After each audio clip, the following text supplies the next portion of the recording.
In a pile of garbage. What is wrong with you? What is wrong with you, you little spaz? Oh, goodness gracious. Want to come back? Yeah? You there? I just wanted to look at the garbage cat. Hello, everybody. Welcome. It's Friday. Shiny Shirt Week, day 7. It's the longest week of the year. It's very plasticky. Very vinyl-y. Very shiny, that's for sure. I think I'm going to be sweating balls in this at some point. It does not breathe. I feel like I'm wearing one of those rain jackets from my childhood. So, we finished at GME above 2650. I think it was at 2680, something like that. So we put a whole bunch of shares in the money. About 4.5 million above Max Payne. And another 1, 2, 3, 4, another like 3 million or so. Not quite 3 million or so. So about 7 million in total expired in the money this time around. I should provide for some okay gamma for Monday. Not quite. I wanted to hit 30. I wanted to get 30 today, and then things would go absolutely bonkers. But instead, you know, it's okay. We're higher than last week, so we're slowly gaining. If we don't get a DFV YOLO update this Sunday, we'll still have a decent pop on Monday. If we get the YOLO update on Sunday, I think next week goes bonkers still. So, you know, kick back, relax, enjoy your weekend. I hope you picked up some call options. I got a couple dozen at 30.5 and another 76 at 50. A lot of tickets. So, you know, if we get a good pop, ow, the cat's climbing my leg. You're very sharp. Okay, garbage animal, just stay right there. If we get a decent pop on Monday, I'll probably jettison the 50s and then reset and figure out, quit attacking me, you spaz. You're gonna get into the trap. There we go. Into the trap. Nope, do not claw this shirt. This shirt cannot have holes in it. That is not the type of shirt it is. Do not put holes in this shirt. I'm going to have to banish you somewhere. This is designer. That's my thigh again. It's tired. Oh, it's going to be the cat digging into my thigh. Do not put holes in this shirt, you dick. Stop it. Okay, she's on the floor. What was I talking about before I got holes put in me? Monday should have, you know, decent gamma pop, which is okay. And if we get that Roaring Kitty YOLO update, then next week will be fireworks. If not, you know, we ride a little gamma up and then we close it, I don't know, 30 next week, 27 next, 28 next week, and we do it all over again. We just keep riding that gamma up until one day it breaks. But, yeah, so that's where we are. The Jake Paul Mike Tyson fight tonight on Netflix. What time was it? It's like 9 Central, 8 Central, 10 Central, something like that. Yeah, Jake Paul decided to do like a little racist maneuver and like pretend he's a gorilla going up to Mike Tyson, and Mike Tyson's like, "That's racist," slap. So showmanship is happening regardless. I do honestly believe, what I put in the description there, that the last goal of Mike Tyson's life is to kill a man in the ring. I think that's, and he's chosen Jake Paul to do it. Yeah, they show lots of training videos, them training, punching hard. And Jake Paul's a big dude. But Mike Tyson is terrifying, even at 57, 58 years old. And at their weigh-in, you could tell whose legs were ready for it. And Mike Tyson's legs were definitely ready for it. So, and he's very angry. And he's a nihilist. And his interviews were like, "What do I want my legacy to be? I don't think it matters, because when we die, we just disappear forever." Like, it kind of reminds me of that old Key and Peele sketch with the trash talking. Like, that's terrifying. I don't want to be on the other end of that. Yeah. I will no longer announcement. I posted it last night, but I will no longer be posting to Twitter. I still check DMs there, but I'm not going to post to Twitter at all. So you can still send me stuff, and I will check my DMs, and I'll basically use it as a messenger. But I'm not the new terms of service that Elon rolled out are dangerous for people who have stalkers. They commoditize you in a way that seems really corrupt. You have no option to opt out of being used as fodder for their AI. I don't want Elon making money off me that way anymore. So I'll be on Blue Sky. I'll be on Reddit. So check those places for show updates or news or me, I don't know, talking about yogurt lids or whatever. Anything to add, Monkey Butt? Shiny Shirt Week updates, you'll get there. So, no more Twitter for Houston. The fact that my stalker can now see everything I do and interact with people in mentions more than they ever did before doesn't work for me. So, I ate a granola bar right before I came on and my throat is dry. Okay. I gotta click the button, don't I? Got to click the button. Oh, you know what? You know what? I haven't done this one in a while. Let's do this one.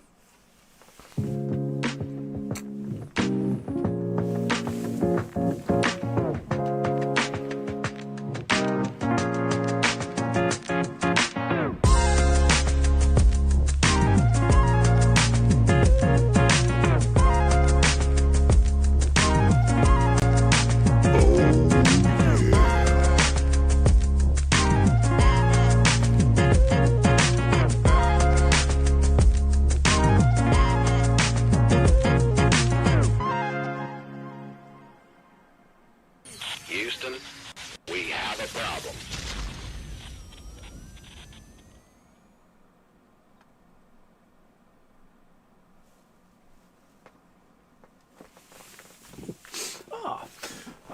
Yeah, the subreddit is still out of control. It's just messaging. Oh, I got to turn off the intro. Oh, ding dong. You almost forgot. We went from 11,000 subscribers, members, to where are we today? It's over 22,000. I know that. It's insane. We are at 23,000. So we've gained 12,000 subscribers since Monday morning in 5 days. We've more than doubled the subreddit, and it's out of control. I've put a lot of limits on who can post and who can respond at the moment. I added a whole bunch of like mod bot things, and I'm kind of hoping that it just slows down and then people kind of just stop paying attention to the subreddit for a while. We're still number one in creators and influencers, but it takes me probably 10 minutes if I just scroll through the queues of flagged content. It takes about 10 minutes to get to the bottom, just scrolling. I want it to end. I want the bots to go away. If this doesn't slow things down tonight, I'm probably going to make the subreddit private, at least for the weekend, so that the posting can kind of stop for a little while.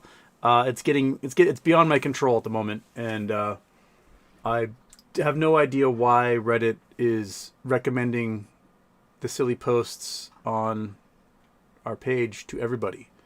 It's mind-boggling. Like other subreddits are now talking about, why is Houston Wade showing up on the main page all the time? Who the hell is this? And I don't know. You 23,000 people, watch my goddamn show. So, if I get you in here, if I get 23,000 of you in here, I don't need to play the market anymore. I can just do this. So, yeah. All right. Z, my god, dude with nub was first. Chris Taylor second. RR24 second. No, you were third. Philip Clayton thought he was third, but he's now fourth. And David Wick thought he was fourth, but he's now fifth. Philip Clayton, Houston. A long time no speak. Just wondering how Gardner's enjoying retired life. He is surfing a whole bunch. He sent me a bunch of great pictures from, I don't know if it'll show up on camera here with that ring lens on, but he was surfing the mouth of the Elwha, and it was breaking beautifully. Maybe turn this off. Boop. So, come on, focus. I can kind of see that it's a surf break there. It's a little too bright. All right. I'll try. Is that one darker enough? That one showing beautiful break. If I get it closer. There we go. There's, you can kind of see a tube forming. Ah, there it is. There it is. There's a surf break. So he was surfing some very cold water this week. I guess a big storm was up in Alaska, pushed a whole bunch of stuff down the Strait of Juan de Fuca. And so yeah, he's been getting a lot of surfing done. So, kitten, you stay down there. You do not climb me anymore. You do not put holes in my fancy shiny shirt. Yeah, he's surfing. He's ignoring rebuilding the cabin he's been trying to rebuild for 12 years now, and having a good time of it. Kitten, everything's chaos at all times. Dave R., why did GameStop go down at 3 p.m. today? Shorting. So a whole bunch of big institutions bought a whole bunch of GameStop very recently. Millions and millions and millions of shares. All those millions and millions of shares then get lent out, and shorts borrowed them and shorted. They shorted twice today. There was one big zoom to 28 and change, and then they shorted it down $26.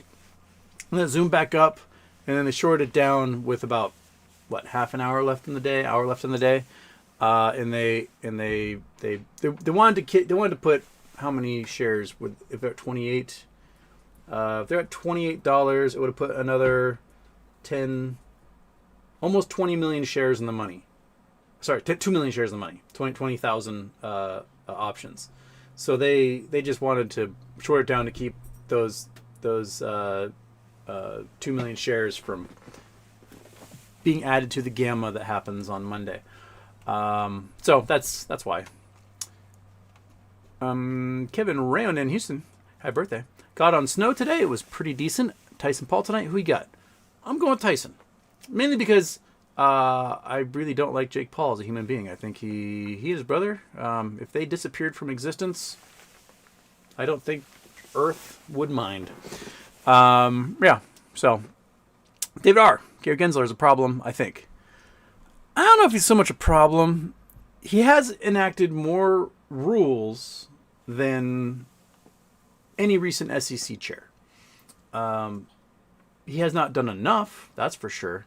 But whoever replaces him from the Trump administration is going to be among the most garbage SEC chairs in human history. I guarantee it. They will do nothing. They will gut the entire agency. They will ensure that fraud, malice, deceit becomes the norm across the market. And we will build a bubble so large. And when it finally does pop, because it will pop, Trump's policies, if he enacts all his policies, the tax cuts he wants, the tariffs he wants, and getting rid of all the immigrants, and cutting the government $2 trillion, that right there would reduce American GDP by 40 to 50%. So we'd go back to, 1990? GDP size? So it's not and if we contract that much, the market vaporizes, and then the people in charge are so incompetent in their jobs, they would not be able to claw their way out of it. They would not save us. It would just get worse. It'd be like Hoover. Hoover presided over the collapse of the markets in 1929, and his solution was tariffs. And what did the tariffs do? Caused inflation, more job loss, and made the Great Depression worse. So Trump's plans are to destroy the economy, straight up. He just hopes that he can consolidate enough of it. Him and his buddies can drain the treasury and enrich themselves, and then there you go. So Gary Gensler, he's more or less status quo, but they did manage to keep the market from collapsing during their term, when it obviously should have collapsed under normal conditions several times, and the bubble did get bigger. But this time around, it's going to be runaway boom bust cycle. Laissez-faire capitalism is not sustainable. If you don't remember your 8th grade civics course, laissez-faire capitalism is when you take the hands off, you let the hand of the market do everything. The magic Adam Smith hand of the market. And the market, decides the price of everything. The market decides who gets what and how much money goes where, and decides the fate of everyone. what the invisible hand of the free market does not do a good job doing is ensuring competition, which is how you maintain a healthy market. If you allow everyone to merge and then every industry becomes a monopoly or a giant conglomerate controlling multiple aspects of the economy, then all of a sudden the consumers are beholden to one supplier. And that one supplier can then charge whatever they want, and they have no drive to improve customer satisfaction, to improve product design, to innovate. And so you get a stagnation amongst the what's available to people as consumers. And so when you have a laissez-faire system, it builds and builds and builds and builds and builds and builds. There's a giant bubble, it's all this consolidation, stocks are going nuts, and then all of a sudden something snaps. And debt gets too high, companies go under, and one by one they sort of have a meltdown, a chain reaction, a domino effect. And it just goes from one industry to the next, and everyone starts getting vaporized. And without a safety net, without ensuring competition, without government subsidies, without any way of bailing any of this out, you go from this giant steep climb to a huge trough, and you wallow there for years. The United States, the Great Depression wasn't the only depression. We did a Great Depression or similar thereof like every 10 to 15 years for this country's entire existence up until 1929. And because we learned, hey, it's not good to let unfettered capitalism have its way. You got to put some restraints on it so that rather than going, wee, oh shit, wee, oh shit, wee, oh shit, every 10, 15 years, you get this steady increase that just kind of wavers up and down. You might have mild recessions here and there, a couple of recessions and whatnot. And you are keeping things sort of within parameters. So as this thing goes up and down, it's being kept within this balance. And it grows and grows and grows and grows and grows and grows and grows and grows and grows. And you don't get an ultimate collapse of everything in the form of a depression, economic depression. Now, over the last 40 years, the mantra from the right has been, we've got too many regulations, we need to get rid of these regulations. And so as we peel back regulations, more and more every Republican administration, we get more and more recessions, and those recessions get bigger and bigger. So the global financial crisis, which was the result of the I'm not saying deregulation. Well, a lot of it was deregulation, but sort of the non-regulation of the real estate market and the securities market was a 4% contraction, and it lasted a year. The effects in the real estate market were 4 years. It's pretty crazy, and that was all due to not regulating. We had an amount of loans that were allowed to be subprime. These adjustable rate mortgages. Bill Clinton said we can do 5%, and that can allow some people to access to homes. They can build equity. Maybe they can refinance, get fixed rate mortgages, things like that. It was a way to bring in people who did not have the ability to buy homes a chance to buy homes, but it was not meant to be a huge chunk of the market, just 5%, because they did the math and they figured that the market can absorb 5%. 2004, George Bush goes, you know what? Let's make it 20%, because a whole bunch of bankers were like, hey man, we're making a lot of money off these subprime loans, and we got this whole mortgage market. Let's raise this thing. So George Bush makes it 20%. And the banks are like, whoa, we're making money. And the mortgage brokers are just selling every single mortgage they get. They're packaging them together. They're securitizing them. And then 2006, he's like, fuck it, 20%. Let's make it as much as you want. The whole market can be subprime. I don't care. And they just lifted the lid and it went bonkers. And those loans that were given out in 2004, 2005, there started to be some trouble times in paying when the balloon payments came in, starting in 2006, 2007. And then 2006 hit with the unlimited, and all these mortgage brokers were like, the ninja loans, the no income, no job loans. And you could write down whatever you want as an income. You could, if you want to get a $400,000 house at a fixed rate at 3%, that mortgage broker would be like, look, dude, I could put you in $1 million house, same payment, 1%, for 2 years. After 2 years, you can flip that bitch because you're making 15% a year on it. Or you can just refinance then. And people are like, okay. And they load it up. They loaded up. I remember going into a bank, my bank branch at Wells Fargo, and I was just depositing cash. I was doing grad school. I was working on a bar. I had a bunch of tip money. I was depositing cash, and the guy who was the mortgage broker in that thing, he was a customer every once in a while, and we'd chit chat. He's like, "Hey, how's it going, Houston?" I'm like, "Excellent." And he's like, "I was just gonna ask, like, have you any interest in buying a home?" I was like, "I have lots of interest in buying a home, but I have got no money to buy a home." He's like, "That doesn't matter." I'm like, "That sounds like a giant warning bell to me." This is maybe 2007 or so. And I was like, that like where I live, the cheapest homes you'll find are $800,000. There's no way I am buying a house on my grad school / part-time bartending money. It's just not happening.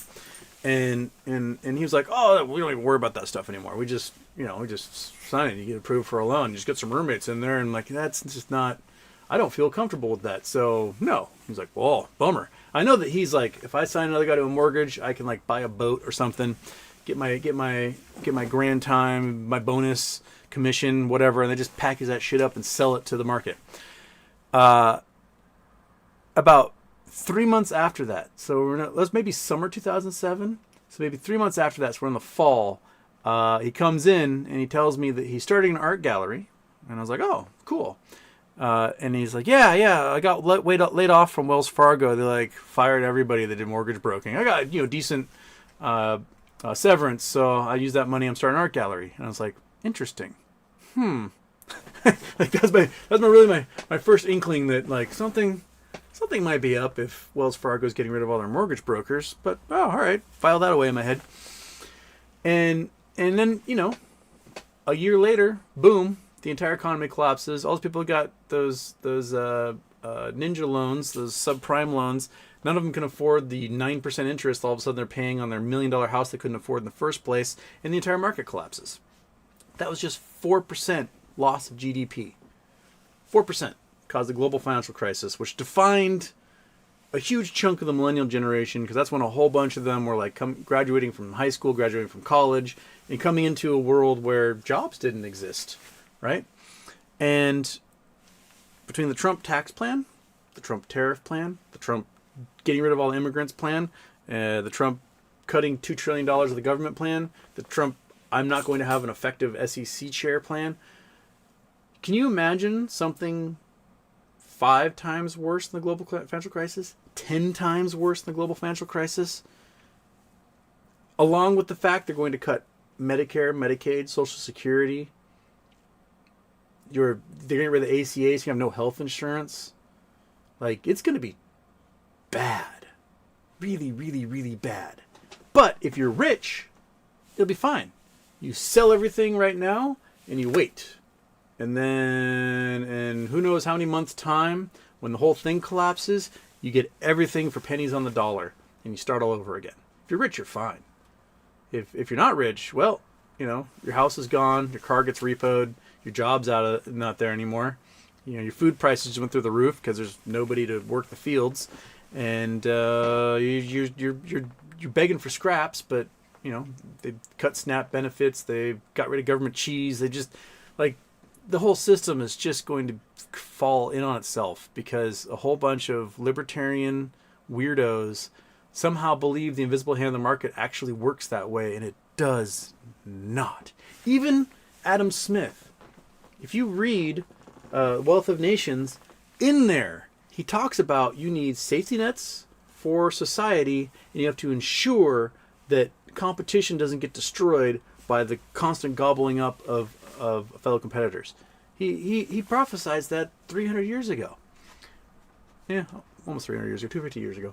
And here we are, like ignoring that whole section of the Wealth of Nations. Go back to 8th grade and read that. He talked about you need social programs for the people. Otherwise, they're going to eat you. So, Julius Miami Super Chats. Super Micro got extended to Monday for 10K and stock surging. Nothing makes sense anymore. What is Super Micro doing right now? SMCI. Oh my goodness, it did. It surged after hours. It went from 1865 to 22. So, Supermicro, we talked about yesterday. They're one of those companies that are part of the giant fraud scheme that is NVIDIA. NVIDIA lends them money.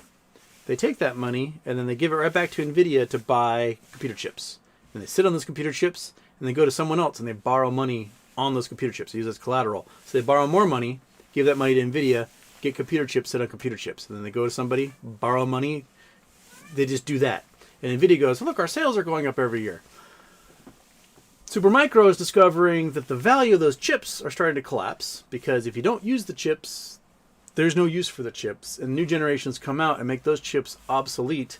And so you're starting to see cheap graphics cards, really, really fancy graphics cards coming into the market through Chinese vendors for just pennies right now. And you can go on Temu and like buy a, 380 or 4090 for way cheaper than you could on any other platform. And they basically told the SEC, they're like, we can't do paperwork anymore because we're a fraud. That's basically what they said to the SEC. So the SEC is giving them till Monday to file their 10K. They're not filing the shit this weekend. Those guys are like shredding documents as we speak.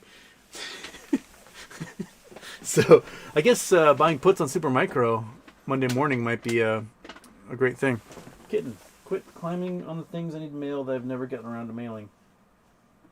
Just stop. Monsters all around. So, yeah, up is down, black is white there. Nothing makes sense, Julio. Nothing makes sense at all. Okay. Marcella Giordano, Houston. Gotta say, Blue Sky is a complete 180 from X. I was on it earlier, and you know that reaction you can have where things are too good, too nice. I was highly suspicious for the first hour. Yeah.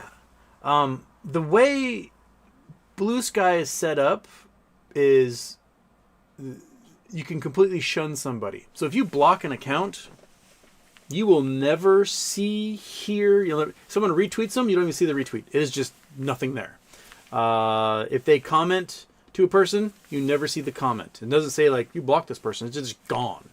And so like one of the problems I was having with Twitter is I post something, somebody responds to me, and then especially like 2022, my stalker would show up and just start talking shit about me to the person who just responded to me. And there's this entire conversation that I can't see because I'm not part of it, but my stalker for some reason has a great time just talking shit about me the whole time. You don't have that problem in Blue Sky. And Blue Sky also has an open API, so people can like do macros and figure stuff out. They can identify bad faith accounts and report them, and they're pretty effective at just nuking them. The bots have not shown up. They tried. There's some porn bots showed up sometime last year, and they lasted about 6 hours. And they just got vaporized by the administrators or I don't know, maybe the moderators or whoever was running that. So it's been pretty decent. Like when people are trolling, they don't last very long. Like they'll pop into to troll, I don't know, maybe like a historian like Kevin Cruz, and Kevin just blocks them and they just disappear forever. So like their comment, like I can't see the person's comment because Kevin Cruz blocked them and they just disappear. So trolling is not effective because you cannot get a huge group going in there. The one problem with Blue Sky is that sometimes you can get put on these lists, and they're like ban lists. People just because they get lazy and they're like, oh, these are all bad accounts, ban, and all of a sudden like someone you were following you just disappear from their life. You're like, what's going on? Because you discover you got put on some weird ban list. I got put on in the same day. I got put on two lists. I got put on a list for MAGA conservatives, which I'm definitely not, and a list for tankies, like super duper Stalinists who think like, oh, all we need is Mao to take over, and a whole bunch of people just disappeared that I followed. And I was like, what the hell's going on? And I discovered I got put on these two lists, and I have no idea why. It doesn't make any sense to me. So, but whoever authored those lists that was kind of annoying, but whatever. Such is life. You can't make people like you. But yeah, it's a much more pleasant environment. It's much more intellectual. And the engagement factor is much better. Like, I've gone viral many times on Twitter. I'll go viral. I'll have a post that gets seen 22 million times, shared 35,000 times, liked 300,000 times, and I'll gain 200 followers, right? And I'll do a post on Blue Sky with 500 followers, and I'll get 20 times the likes because there's no bots there. It's humans that are doing the scrolling, and like it's weird. It's a much better system and not broken. Monkey, leave the kid alone. Citizen 54. Trump's presidency hasn't even started, and it's been an eternity already. Can we achieve some relief in 2 years after the next elections? Also, Polymarket CEO got raided. What's the deal? Polymarket CEO got raided. My guess is it has to do with the fact they didn't do a very good job ensuring Americans weren't participating in Polymarket, because it is illegal to participate in Polymarket if you're an American. And I think a lot of bets were made by Americans in Polymarket because the owners of Polymarket were advertising Polymarket to Americans. You had Peter Thiel on there. You had Unusual Whales doing a partnership with Polymarket. You had a whole bunch of Americans. Monkey, stop. A whole bunch of Americans participating in this thing when it is illegal for Americans to participate in this thing. So my guess is he got raided based on that.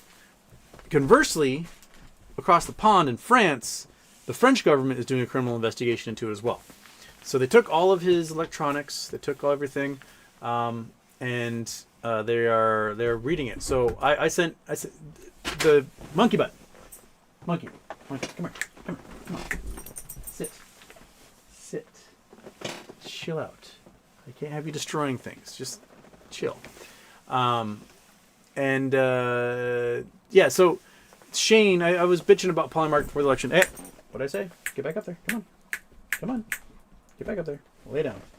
There you go. Chill. I was bitching about Polymarket and what a criminal enterprise it was. And their CEO, Shane, whatever, Kugler, whatever his name is, Shane Copeland, he DM'd me on Twitter. He was like, explain what you mean. And I explained exactly what I meant, how it's a criminal enterprise owned by a Nazi and a whole bunch of Russian Kremlin guys.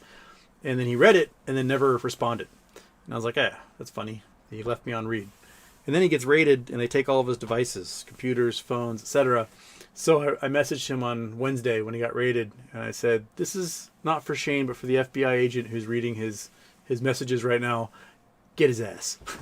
And it was read again. But I don't know if it was read by the FBI or by Shane. So, good times. Inconsistent Jazz, HTZ is GME finna blow. I think it's gonna go up. Nah, don't you dare. I told you. You gotta chill. I think it's gonna do all right. If we get an update, a YOLO update from Keith Gill, it's gonna blow. So long as, but the ding dongs at GME don't dilute again. So, yeah. Sadboy Incorporated, it's RFK. If RFK is head of FDA, no labs will be approved 100%. Well, they won't have any employees left. They're going to fire everybody. So there will be no one to be like check or know what they're doing because they just signed a loyalty oath and they made some guy with like a community college degree the head of a department that used to be full of PhDs. So, yeah, it's going to be, it's going to make the FDA suspect around the world almost immediately. I don't think he's going to get approved. I don't think the Republican senators. The Republican senators already said they're not going to approve Matt Gaetz. The 10 of them are like, not happening, and no Democrat is going to do it. Conversely, the same thing's going to happen, I think, with RFK Jr. He's batshit. He's absolutely insane. Monkey butt, come on. Get back up here. Come on. Crap. Over no. Leave the kitten alone. I know he wants to play. I know you want to play, but You had to wait till the show's over. You just wait. Okay. He's bonkers. I mean, his brain's been eaten by a worm. His ideas are absolutely nutty. He wants to basically get rid of herbicides, pesticides, fertilizers, and GMO. Now, I know that herbicides, pesticides, and fertilizers do damage to the environment. They do. We need to develop better ways in our commercial farming to grow, to do intercropping, to figure out how to function without necessarily like monocropping everything, right? And a lot of GMOs, there's the GMOs are like, oh, we're gonna make this corn so that you can only use Roundup on it. Like, fuck that shit. That's evil. But there's GMO crops where you introduce the ability to fix nitrogen for the plant, so you don't need to use a lot of fertilizers. That are crops that are drought resistant, so that if you've got places that are being hit with insane droughts because of global warming, people can still eat rice, they can still eat grain, they can still feed themselves because they have drought resistant crops for those areas.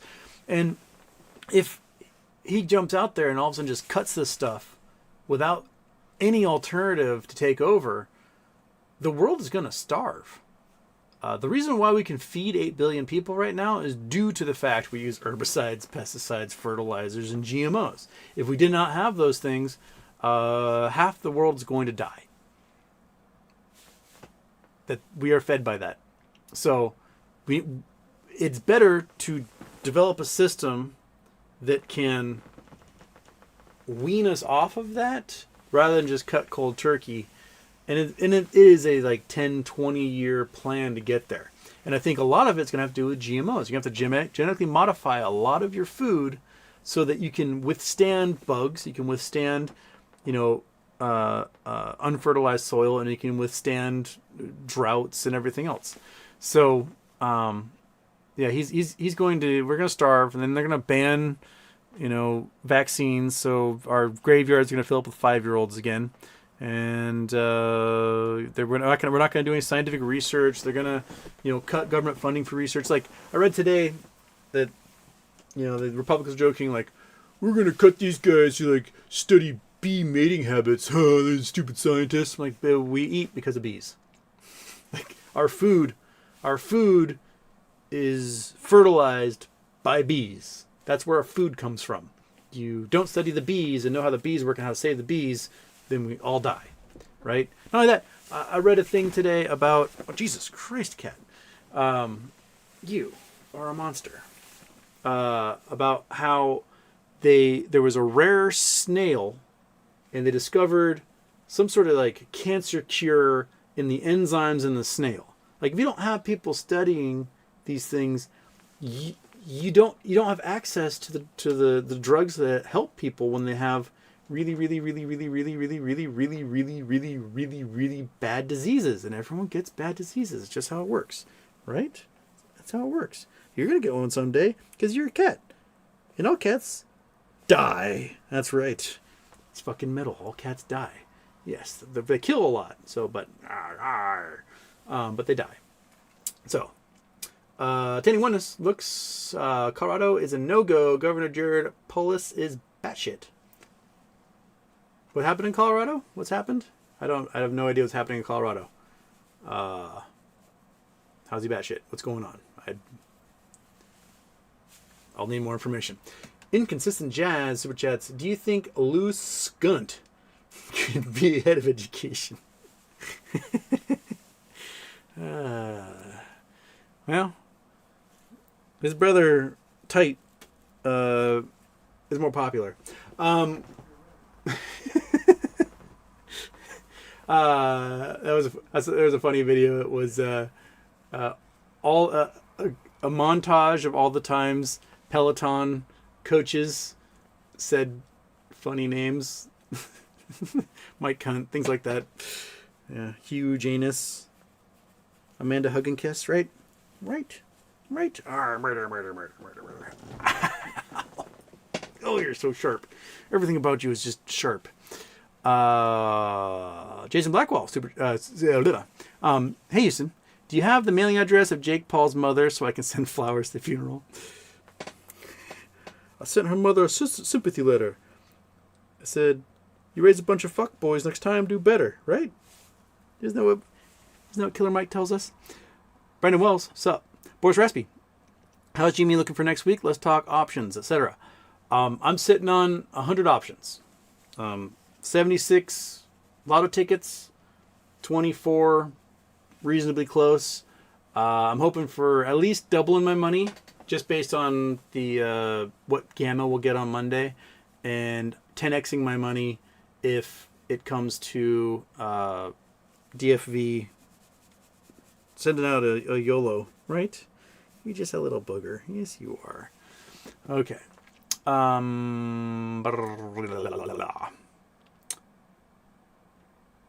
Chris Taylor.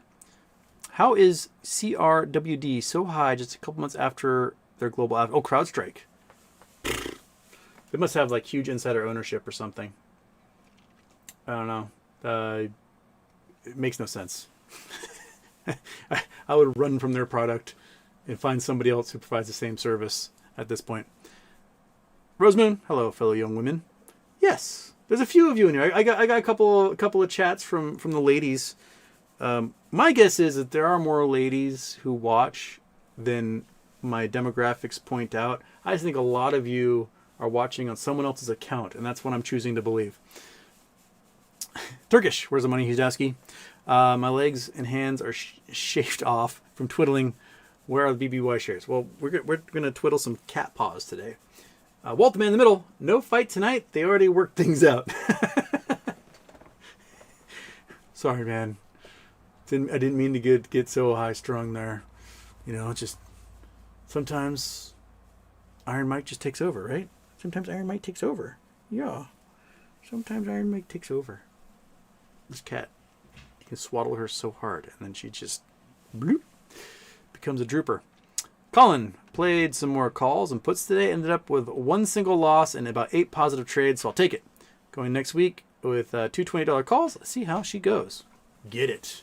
Get it, right? Oh, eat that foot. That foot deserves to die. Yes, it does. Oh, yeah. Murder that foot. Murder. Andrew Stewart, Houston. How's your golf game? Any good? I was okay at one time. When I was going to school in Hawaii, the local public course was like right next door.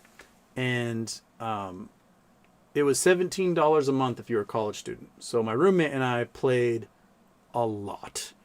Now, that course, the public course, is the poor people course. And Hawaii's lava rocks. So they didn't really have sand traps. What they had was just piles of lava rocks. And so instead of hitting a sand trap, the ball gets stuck, you hit a lava rock and it would just bounce God knows where. So that did change the game up. Like you really had to avoid, because those balls, if you hit a 400-yard ball and hit a lava rock, you don't know where it went after that. So it really did make me get a lot more better aim. I think the best game I ever played was like an 89. So not super great, but you know, below 90. I've ow. You know, I never like gotten an eagle. Never got a hole in one. My mom got a hole in one when she was young. I never had a hole in one or anything like that. I play like once a year now, and I usually shoot like a 130 because I'm not playing very often at all. So, yeah, my friend Brian and I play like one time a year, and I think it's the only time either of us play golf, and we're terrible.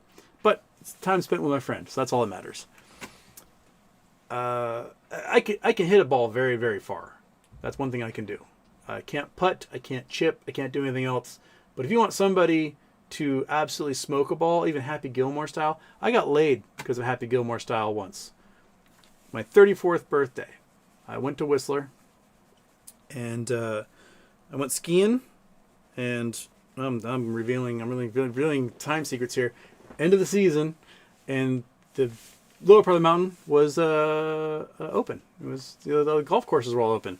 And I'd gone skiing, and I went up the trail up to this guy, and he was it happened to be his birthday too.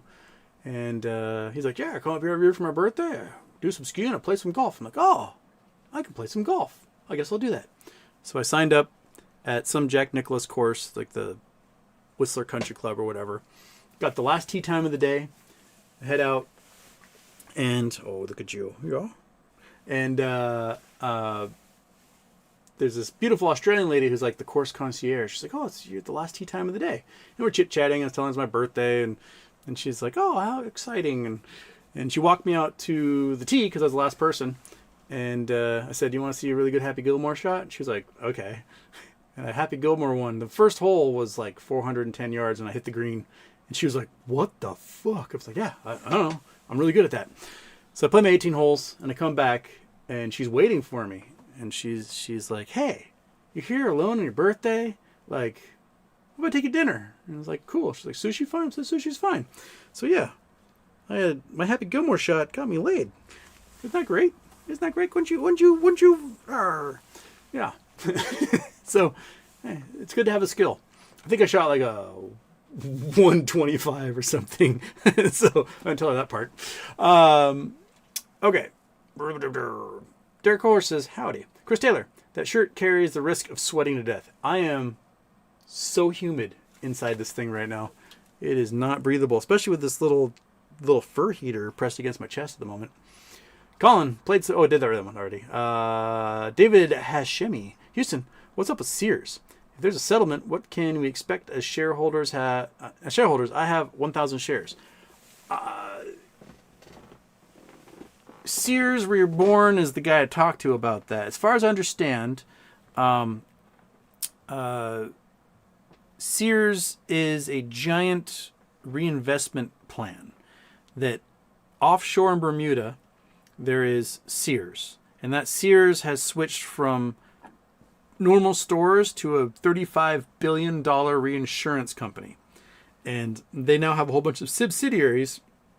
And they've opened a new Sears store in like Burbank and whatnot. And then they sold off Craftsman and Kenmore and things like that. But they have like a joint development agreement, meaning like Lowe's can sell Kenmore and Craftsman stuff, but if Sears wants to, Sears can still sell them too. So they're poised to have some sort of bounce back and reemerge in some fashion. I just don't know exactly when. When do you think it's going to happen? You're going to fall asleep with my finger in your mouth? Is that what's going to happen? Ow. Yeah. Okay. You can chew on it some more. Oh, this kitten is way more active than the other. The other kitten would not do this. The other kitten was like, "It's nice to see you. I'm going to go away now." This one is just a killing machine. Don't get the shirt. Don't get the shirt. Kill your tail. Do that. Yes. So, we just got to wait. Everything's a fucking waiting game. I'm going to be 100 years old before anything happens at this point. Cheers, Miami. Buenas tardes. Murph and Turf Studios. Happy birthday, Houston. Getting asked to do more work after not getting a raise for almost 2 years. A new manager is aware, but I have shared my doubts that anything I get next year will be 2 years worth. Sigh. Yeah. My little sister was at a very big tech company as a project manager, and she had been the chief of staff for the CEO previously. And when inflation started going up and stuff, they started laying people off. Don't you dare. Don't you dare. You can go right there next to the big dog. Stepping on the keyboard. That's just... I need like a glass tray with like the glove hands that can go in, and then I can type that way. And they started like putting more and more on her. And more and more and more on her. And all of a sudden she's doing a job with like 10 people and not getting a raise. And she's like, "Look, guys, you've laid off like 60% of the staff at this giant tech company that I know is making a lot of money, and I'm doing all their jobs now, and I'm not getting a raise, and I'm not getting time off. I'm not getting any of the benefits of like being an important employee." And like, "Oh, you're just gonna have to suck it up." She's like, "How about I get another job?" And now she works for the Gates Foundation, making just as much money doing the same job and helping the world. So that can happen. People love poaching folks from other companies. That's for sure. Keep that in mind.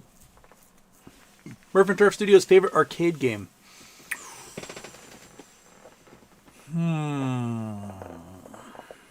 Favorite arcade game. I didn't get a chance to play too many of them. When I was a little kid in Japan, there was my dad would go to work and he'd give me like 1,000 yen, which is like 10, $20, whatever with inflation, maybe $15. And I'd walk a couple blocks up the street. There was a McDonald's, so I'd get a Happy Meal because I was 8. I was 8. I get a Happy Meal, and then next door was an arcade, and I'd have, I don't know, 800 yen left over, and that would get me like 10 video games. So I think they were like 100 yen each, 8 video games, something like that. And I never didn't know how any of them worked because everything was in Japanese. I just push buttons and stuff. But there was a really great space one where you like crawled into a ship and like the doors came down. You had the joystick and the whole machine would just move and you'd fly. And that, in my mind, is the greatest video game of all time. I don't think I was ever good at it because I didn't know how to do anything. But I was in a spaceship. I was locked in and I was flying. And that was probably my favorite video game to ever play. And I have no idea what, like, I remember the spaceship. I remember flying around. What the actual video screen was and what I was doing. I was in space. I was shooting things. That's all I remember. Beyond that, I get back to the States. And the Pizza Factory, which is now West Side Pizza, had, like, I don't know, 5 or 6 video games and a pinball machine. And there was a car game where you got inside like a race car and you had a shifter and everything. And it was before Cruising USA and all that stuff. And I always wanted to play that game, but there was a very weird man who was always in that game. And we'd go to get pizza after like a baseball game, the whole team and stuff. And you'd ask the guy, like, hey, can I have the next game? And he'd say things like, only if I can touch your feet. And then we'd scream for our dads. And then this is 80s and 90s, so like no one did anything about that stuff back then. Today they would like hang that guy because he would deserve it, but he would spend all day every day trying to touch children's feet and bogarting the coolest video game in the entire place at 1 quarter at a time. And so I guess that for him it was quite the investment. I probably would have enjoyed that race car game since I like the elemental games. So the other spot I got to play video games more frequently was on the ferry boat. And usually it was Cruising USA. That was the video game. And then I ended up getting Cruising USA for the Nintendo 64, so I have it and I can play it whenever I want. And it is honestly a terrible video game in the end. So, hey. But you know what? It's Cruising USA. You get sat in a seat. You got the shifter. It's the way to go. Cameron Mirza super chats. Dog treat, please. What's your thoughts on Pulte trying to get into Trump's cabinet? Obvious. How about a dog treat? Look at all these. Look at these things. Look at that thing right there. Come on, get up here. Yeah. Oh, Monkey loves it. She's got the crunchies. There's just so many treats. Holy smokes! We're gonna make you so fat on Cherry Tuesday. Cherry Tuesday, I think, is the week of Thanksgiving this year, right? Speaking of Cherry Tuesday, Thanksgiving is the 28th. Yeah, Cherry Tuesday is the 26th. So we'll be doing Charity Tuesday on the 26th. It's going to be our annual Toys for Tots Charity Tuesday. Last year was our record. I think we did $8,409, if I remember correctly, is our record for Charity Tuesday. So, the opportunity is there to crush it. We've not done anything above $3,000, I think, since St. Jude's last year. We did another $4,000 or so for St. Jude's last year. And we'll do St. Jude's again for Christmas time. But yeah, that's Cherry Tuesday. Cherry Tuesday. Keep that in mind. Toys for Tots. Give the kids a good Christmas. Pulte trying to get in Trump's cabinet. I think that's his game plan all along. You donate enough money to a politician, you can get appointed and made an ambassador somewhere. Like, I mean, I think being like if I donate $100,000 to a campaign, $1 million to a campaign, and I get to like be called ambassador for the rest of my life, that's pretty cool. Especially if I'm a rich person. And like if you donate $10 million, you're gonna get to be the ambassador to like Paris or London or Japan or something. If you donate the lower end, you get to be ambassador to I don't know, Bhutan, somewhere else. But you get to be the ambassador. They call me Ambassador Wade until the day I die. And on my tombstone, it'll say Ambassador Houston Wade. Blah blah blah blah blah. Whatever else comes after that. So, that's one thing you can do. If we ever get our MOAS, we can all become ambassadors to places all over the world by donating to presidential campaigns. But Pulte, I think his plan is he becomes head of HUD, the head of HUD, and when he's done there, that gives him a whole bunch of gravitas to go back to the board of Pulte Homes and say, make me in charge, bitch. I just ran all the housing for the entire U.S. And the board, who don't like him very much, would probably have to acquiesce. And you can bring in a lot of investors in to help you do a proxy fight. So I think that's kind of his plan. He's got two avenues. One avenue is convince a whole bunch of meme stalkers to buy Pulte Homes to help him fight the board and get in charge. Which, he could probably collapse that stock. If Pulte Homes ever has government contracts or whatever, he'd be like, no. And collapse the stock and then zoom in and buy a whole bunch or something. It's, I think those are two avenues to get back in charge of Pulte Homes, and he's going to figure out one way to do it with the other. Jealous Money super chats. Jeebus, Houston, I got stuffed up by a snake by a strike from my lunchbox. Then a goddamn drop bear ripped my lips off. Strayed, matey. What? That's Australian $10. So I'm guessing that I'm supposed to read this in my Australian accent. Jeebus, Houston, I got stuffed by a snake. So I got stuffed by a snake strike from my lunchbox. Then a goddamn drop bear ripped my lips off. Straight, matey. Drop bear, would that be a koala bear? I think a bear falls from a tree because it's an idiot. Koala bears are the dumbest animals. The dumbest mammals in existence are koala bears. Literally, smooth-brained. They recognize their food being on the branch, but if you take the food off the branch and give it to them, they're like, I don't know what this is. They're that dumb. And they're full of chlamydia. So yeah, thank you. Sounds like a rough day there, Jealous Money. Rough day indeed.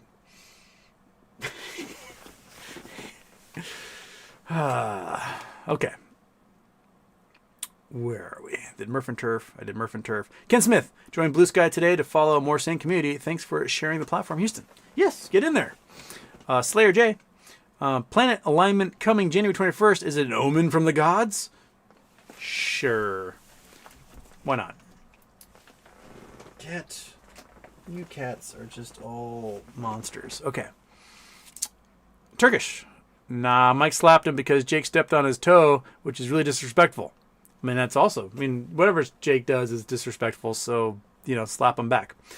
First Aid Productions. The kids are reading a book based on the 4 black NASA hidden figures. I'm reading The Sovereign Individual. Excellent. David R. You might want to rehydrate wearing that shirt. Oh, I've got it's a good idea to drink water.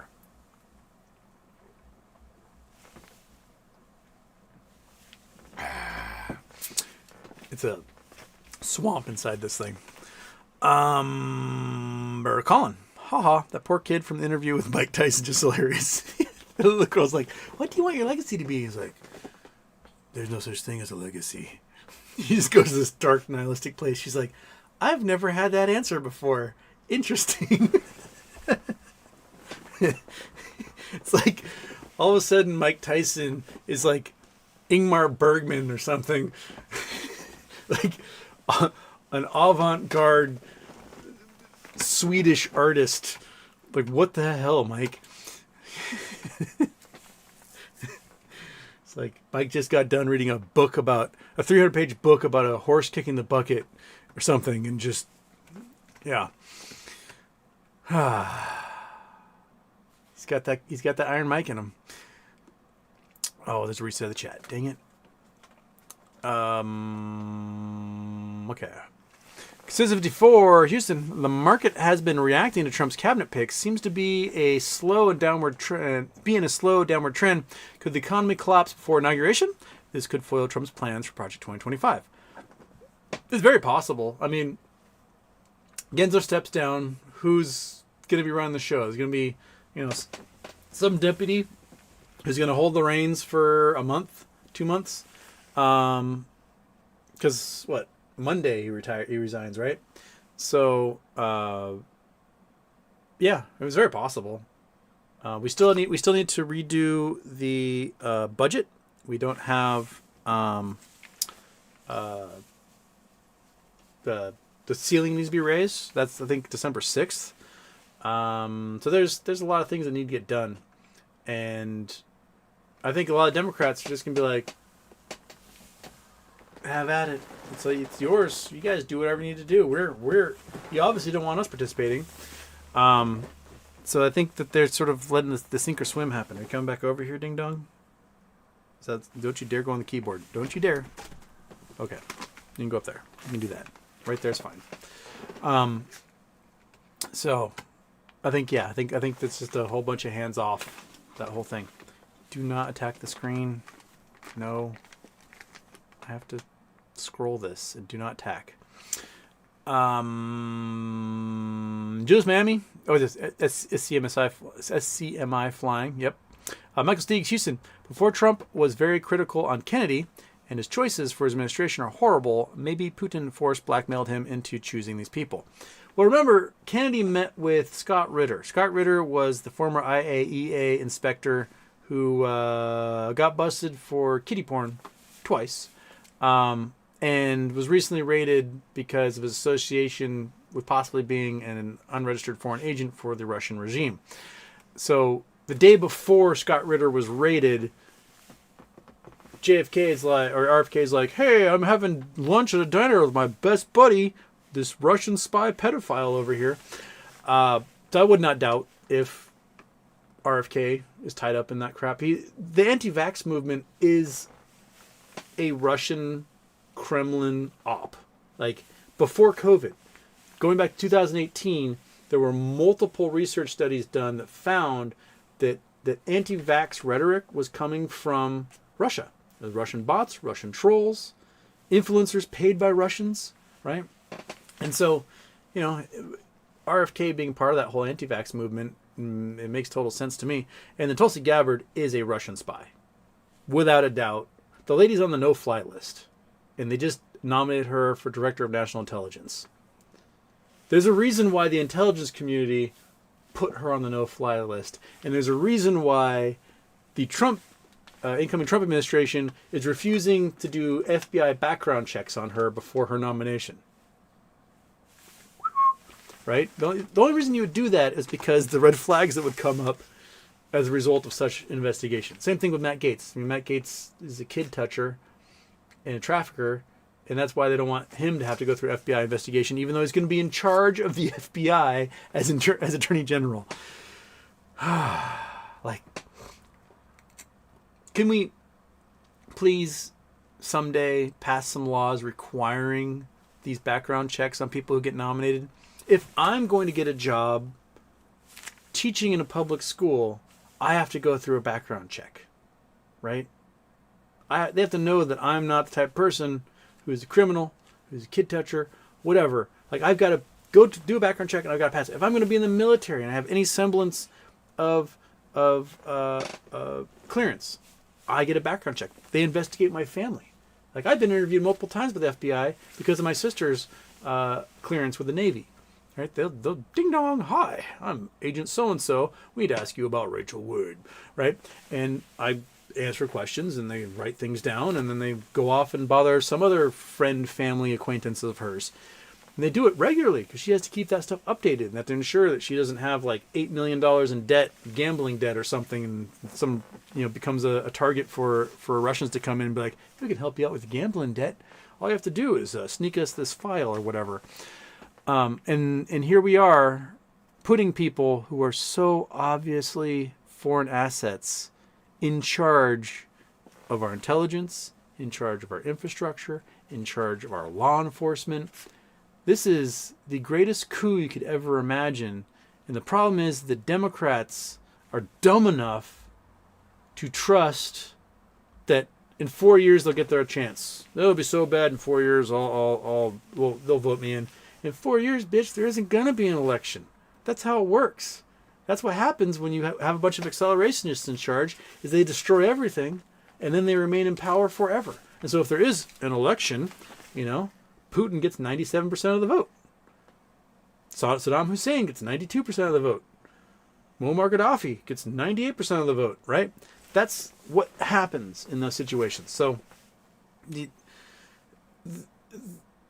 Democrats being naive enough to think like, well, they're just going to ruin everything and we'll just swoop in here and fix it all again. You did that last time. How'd that work out for you? They ruined everything. You fixed it. You got no thanks for it. And they took the ruiner back. Good job. Way to go. Instead, fucking fight. Re-nominate and confirm Lena Khan for FTC chair. So at least she's in there stopping this colossal shit train from happening. Right? So we just need to have some come to reality for the opposition party, in that if they don't step up their game, there won't be a next time. This will be it. This will be the rest of our lives under whatever horror show gets presented to us by the Trump administration. I mean, I think our best bet is that Trump gets 25th Amendmented by J.D. Vance. And then all of a sudden we've got fucking J.D. Vance, the most uncharismatic human being since John Kerry, in charge. The dude isn't witty. He doesn't seem that bright. He can memorize. You can get him to memorize things, and as long as he can staying those lines he memorized, he does okay. If it has to do with like having an actual conversation, not happening. He's not witty. He's not funny. He's a dork-ass loser. And so we can get that uncharismatic blob in there, and then approval ratings just go through the floor. So, yeah.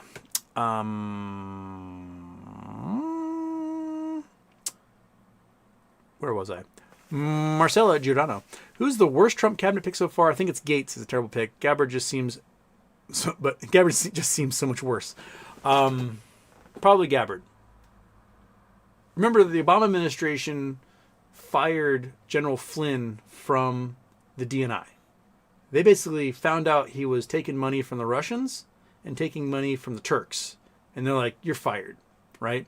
And then Trump tried to bring him in as his national security advisor. And before the inauguration, it was revealed he got arrested and charged and then pled guilty for being an unregistered foreign agent for Turkey and Russia. So he was convicted federal crime. Then Trump pardoned him, but he could not have a role in government after that.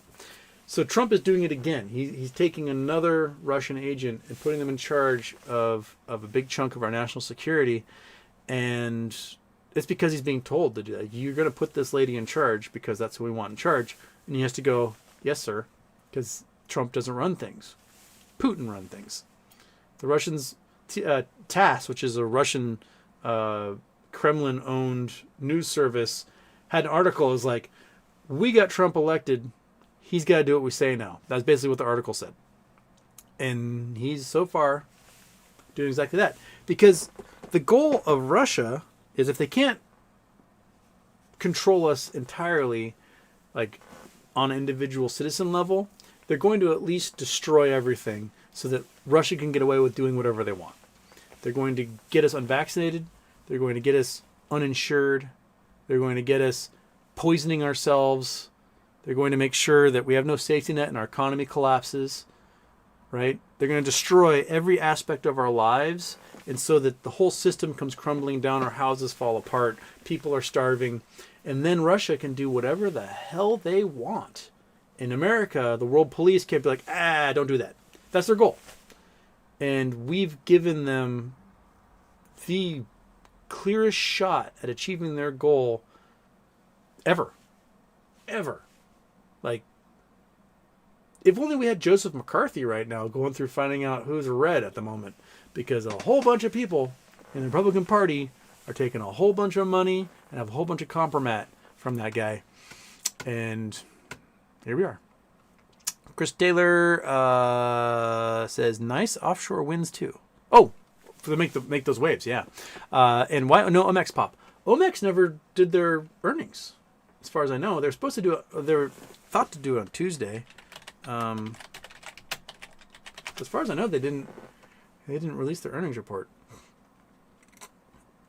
Now their earnings report is estimated for today. Did not see that. Financial quarterly results, marine exploration. Okay. Let's see what we got here.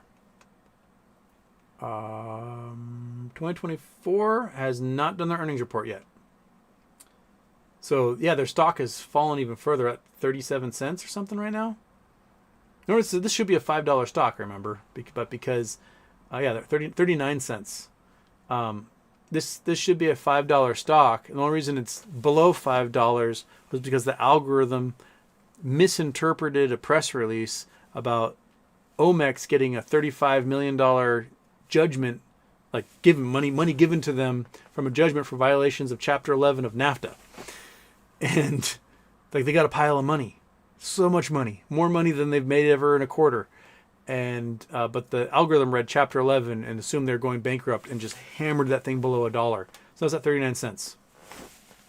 Makes no sense. So we're now waiting for the earnings where they're going to say something like, "Hey, we just made more money than ever and our earnings are up 10 million%." And then people are going to go, "Whoa!" So maybe I should put all my money in Omex calls. We'll see.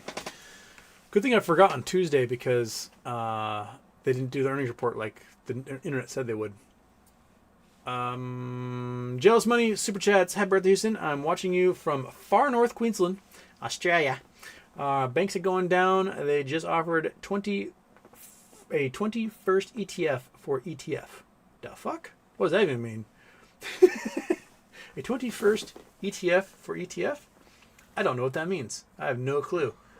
I'd love to go to Queensland someday. I was going to do South Queensland University for a PhD program, and then COVID hit and no traveling, so that didn't happen. So I'm here. But yeah, I'd love to go to Queensland someday. Little North Queensland. North Queensland's probably hot as balls right now. You guys are probably like, you're probably like hotter than the inside of this shirt at the moment. If you don't know, Australia's in the southern hemisphere, so they're getting into their spring and summertime, and they're having massive heat waves. And northern Australia is actually closer to the equator, so when you go north in Australia, it gets hotter. So just so you know, and more humid for those who need a geography lesson. Okay. Murph and Turf Studios, treats for monkey butt, destroyer of worlds. I can do another. We got so many. We can do another one. Yeah? You want another one in your belly? Does that make you happy? Yeah, come up here and get it, though. Yeah, come up here and get it. Come on. Up there. Up there and get it. All the way. Come on. All the way. Come on. Come on. Get up there. Get up there. Come on. Come on. Come on. All the way. All right. It must be a floor dog right now. Hey, fat cat. What's up? How are you? You coming up here? Are you coming up here? There's the fat cat. Hey, buddy. Stay. Nope. Oh, yeah.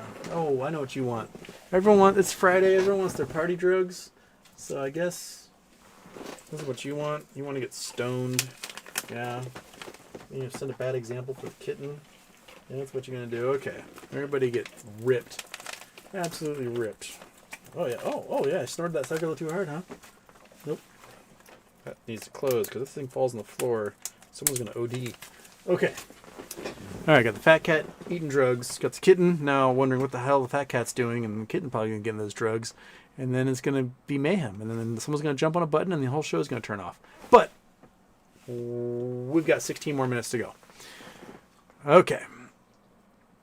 All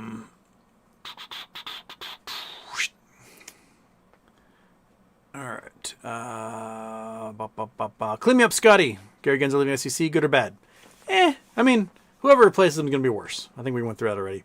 Sleepy Banu, oof, shirt material looks like car tarp, but appreciate the sacrifice. Sleepy Bananu. Tanner Watson, Reddit told me to be here, so what are we doing? We're chit-chatting, we're talking. We're talking about whatever you want to talk about. Michael Hero. Wells Fargo just got rid of their mortgage banking 2 years ago again. They vaporized their mortgage program. They vaporized personal loans. They vaporized much of their credit card program. They vaporized, I think, their business loan department.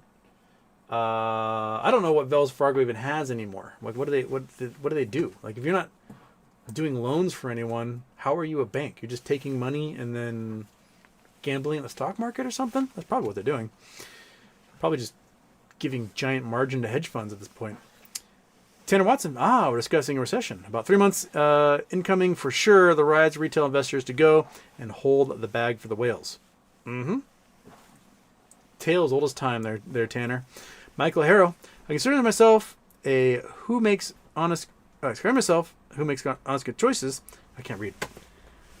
I consider myself a who makes honest good choices. Does it ruin my reputation if I want Mike Tyson to bite Jake Paul's ear after knocking him out? I think Mike Tyson punching Jake so hard his heart stops would be okay. I'm okay with that. Old man strength for the win.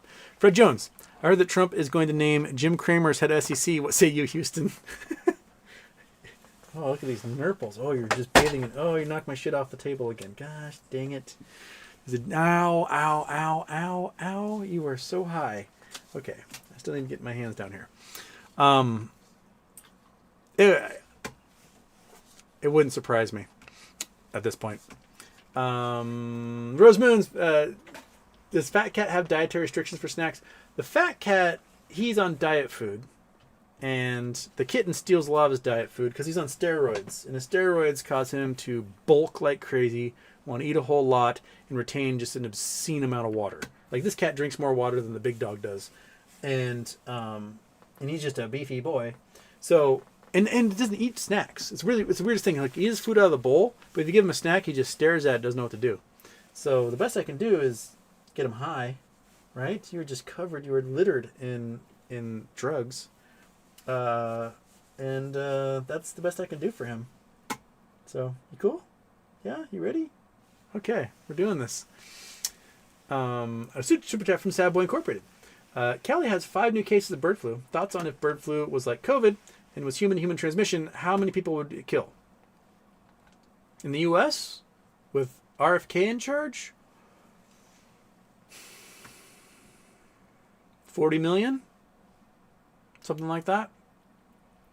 Especially since, like, Finland is already vaccinating people with 4 different variants of bird flu, hoping that it'll take care of immunities and make it so that people don't die from this thing.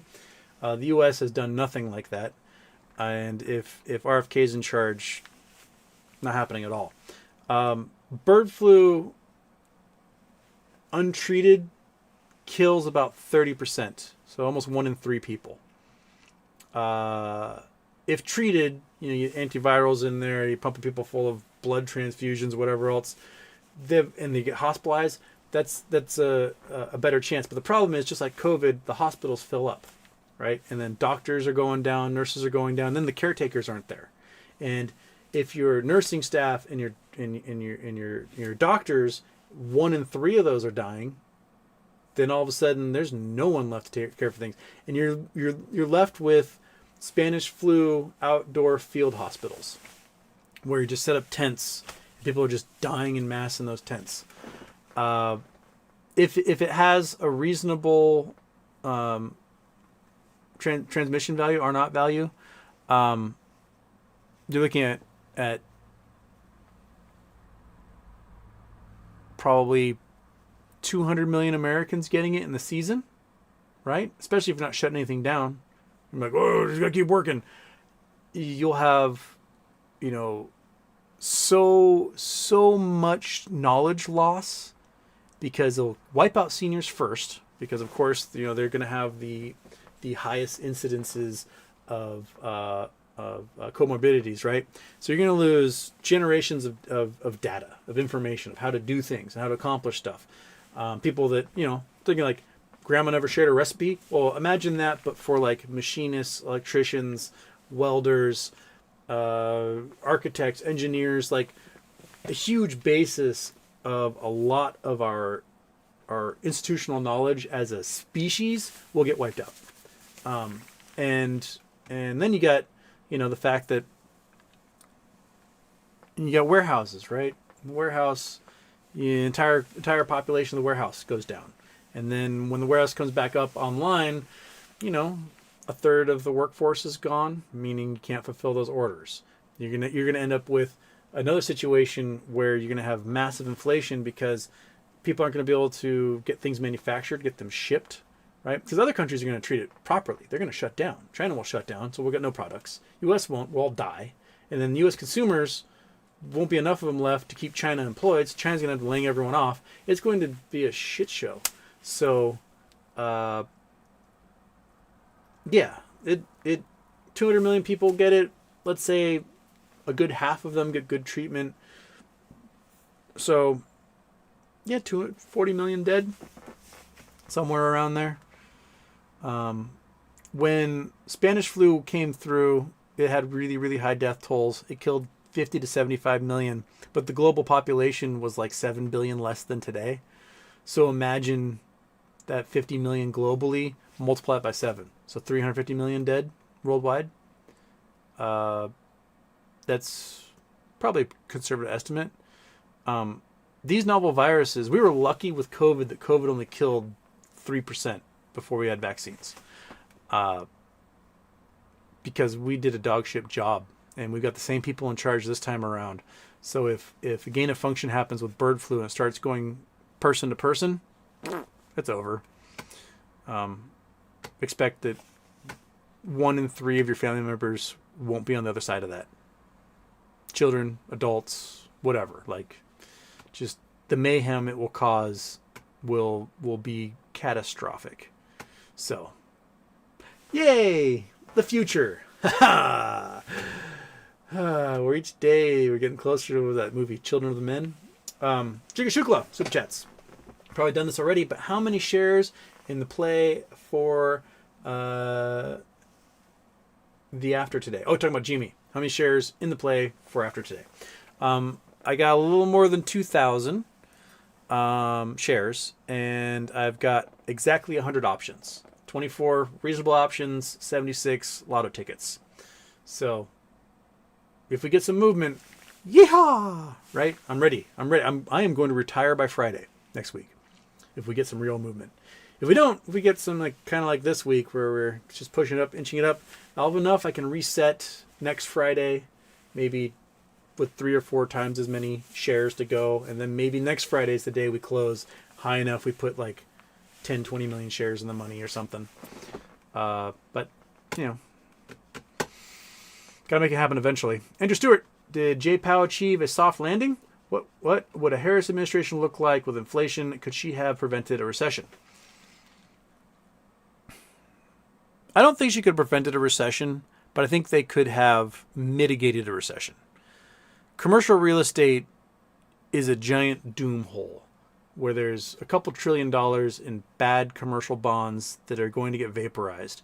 And what the Biden administration was doing was basically ignoring the bad. So you have these banks that have huge unrealized losses because they're not getting the principals paid on these bonds that are coming due. In 2019, real estate's going bonkers, right? Everyone wants office space and they're expanding and they're buying office towers and hotels and everything. And, those bonds are 5 years. You pay 3% interest or whatever because interest rates were low. You buy your building, you pay the interest for 5 years, and then you owe the principal at the end of 5 years. So you buy a $100 million building, you're paying $3 million a year in interest, but you're renting the building for $6 million a year. So you're making money, right? And then at the end of those 5 years, you can get float another bond, pay off the old one, so another bond for $100 million, right? And then you're making your rent. That's kind of how the system was going. Kitty cat, you're gonna stand right in the way of everything again, aren't you? Oh, you're just gonna go over there and fuck with the little kitten. Okay. And so, but the problem is that after COVID, everyone realized, oh, we don't need to have office space anymore. Why pay for it, right? Companies blinked out of existence. Companies shrunk their office space. They don't need it. Inflation, the 2022 post-COVID inflation resulted in people not traveling as much. So the hotels are starting to drop, right? Luxury apartments aren't getting rented the way they were. They're not able to pay off their bonds. And so when the 5-year period comes and they're supposed to pay their principal, they go to the bank like, hey, I need to refinance. The bank looks at the building like, well, that building was $100 million, but it's worth only $40 million now. So you need to come up with $60 million and I can give you a bond for $40 million. And the building owner goes, oh, fuck that. And they just walk away and they default. And the bank goes, shit. So what they're trying to do is they're trying to get the banks to renegotiate and say, hey, we'll make the principal due 10 years from now. And then you just keep paying your interest rates and we'll be fine. Which is okay if, say, you have your $100 million building, you're paying $3 million a year in interest, and you're making $6 million a year off rents. But if your building has 20% vacancy and 20% of renters aren't paying their rent, all of a sudden you're making $2 million a year on rent, not enough to pay for interest rates, and so you default and walk away. So they're trying to find some way to sort of keep these unrealized losses from being realized. And who knows what an incompetent Trump administration would do with that, and how much success they will have when it comes to sort of staving off the real estate crisis that's going to come from the commercial real estate bubble finally acknowledging its existence. So, yeah, we're kind of, and I don't know, man. I think the Democrats had a plan. I don't think Trump has a plan because he's not smart enough to have a plan. He's not smart enough to surround himself with people who have a plan. So, Monkey, you're not going to get into this thing with everybody. Nope, they're wrestling on the desk. You don't get to wrestle on the desk. You're too big. You are too big. Also, they're high. They're super high right now, so you don't need to correct their behavior. It's just what they're doing, man. No, you don't need to shake either. You don't need to be scared for what's happening. They're having a lovely time. Chill out. Yeah. So for the moment, J Powell has achieved a soft landing, but remember, he's got a ship of fools coming in, and wild cards all around. Who knows what's coming of that? All right, fat guy, you are in the way, and I cannot read the chats here. I did Fred Jones. Lisa Saw, I think T2 will reverse split to stay compliant with listing requirements. Such a shame, as their sepsis testing kits can save lives. They have the sepsis testing kit, and they have the flesh-eating, not the flesh-eating bacteria, the fungus kit as well. It's crazy that they've been shorted as hard as they have. Did you have a chance to look at the Q4 results for No Labs? I did a skim. It's very optimistic. They talk a lot about how they think that their device is meeting the requirements they need, and the cats are having like a full-on war right now. Monkey, no, do not F4 that. Jesus Christ, cat. Oh, okay, sorry. Cat's gonna F4 the sucker and then shut off everything all over again. And I got 1 minute to go. So, jeez, the battle of the cattle here. We're just gonna stand there and stare at things now. They got the camera on you. I can't tilt. Oh, I can tilt it. There we go. You see the messy desk and the tube of Batman staring off in the distance here. Boom! Murder. Don't do drugs, kids. Don't do drugs.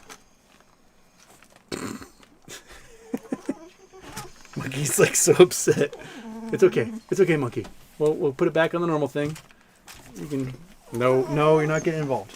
You're not getting involved. No. You just let them do their thing. They're cats. They're doing cat stuff. We spend the last minute of the show with this like war going on.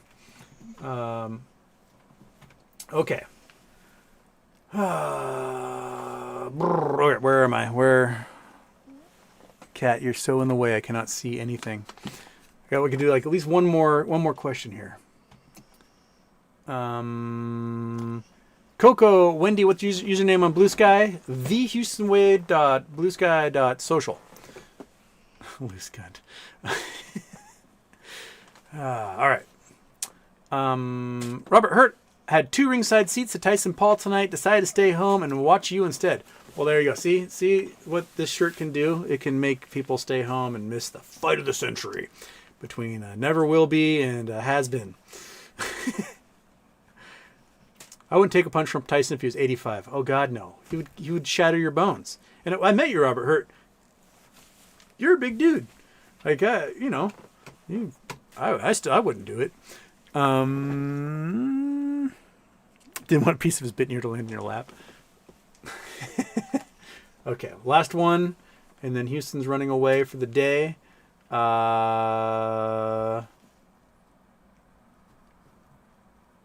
Aaron Salentine, most happens. I am going to fire. I'm going to go to the Green Party and ask, hey, pet my run for your ticker. I will glad take on what Ralph Nader wanted in his book. Just got done reading 24 years later. Do it. I mean, I'm okay with viable third parties existing. I'm not okay with like third parties that are just there to make sure we get Trump regimes over and over and over again. Like, do the work, right? Be willing to form coalitions, get people to run for city council, school board, legislature, things like that. Do the work. What happens with the Green Party is that Jill Stein comes in every 4 years, nukes the Democratic candidate, and then disappears. She doesn't stick around. She's got $10 million in Raytheon stock. She gets paid if we start blowing up Iran. All of a sudden, Raytheon stock is worth $30 million, and she's happy. So she's not there to actually do the work. So find somebody who is. I mean, even the European Green Party was like, American Green Party, shut the fuck up. So, yeah, that's kind of the way I see it. Okay, I got to get out of here, Monkey Butt. You gonna be okay? You're not gonna eat the cats? All right, everybody, have a great weekend. Monday, hopefully, we'll get a little bit of fireworks at least. Not, we'll try for some. But here we are, waiting. Hopefully Monday it explodes for us. We'll do the classic. Boink.